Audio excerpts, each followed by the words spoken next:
The details on the proposed $225 million settlements with Exxon Mobil over the pollution around refineries in Linden and Bayonne were recently published in the New Jersey Register. The details, however, did not clarify the plans of the settlement nor the cleanup costs. If the deal goes forward, there will be a well-anticipated budget battle. Under Christie's 2016 proposed budget, the $50 million would go to the site cleanup and the rest would go to the general fund. Assembly candidate Chira Velati, Council President Nadrowski, and Mayor Davis shares their concerns with this settlement.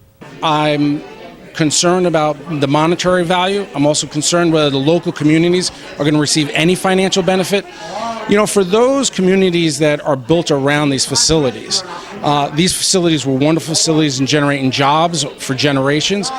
But today we live with a legacy of contamination. So the perfect example in Bayonne is that part of the after effects of Hurricane Sandy was that there was a 2-block, 3-block area in town on Avenue F that had oil damage. And that oil damage is historical oil that literally percolates from the ground.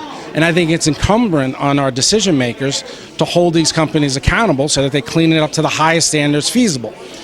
Obviously, these are never going to be residential properties, but we still need to make sure that the property's cleaned up to the highest standards that are feasible. Well, Bayonne's directly impacted by that. We are one of the sites.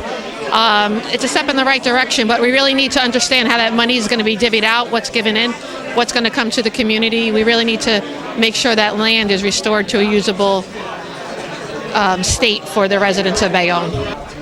Basically, you know, the settlement is a damages settlement. As far as the cleanup, which is what we're more worried about, you know, Exxon still has to pay for the cleanup. The damages part, that's up to the judge, the lawyer. I'm hoping that at the end of the day, that the city of Bayonne is well represented, you know, and the city of Linden is well represented by the state. You know, when this decision is made, I hope it's the right one for both of us. But at the end of the day, you know, I'm more worried about the cleanup that needs to be done, and the damages. You know, this money isn't what's being used to clean it up. This is the damages from it.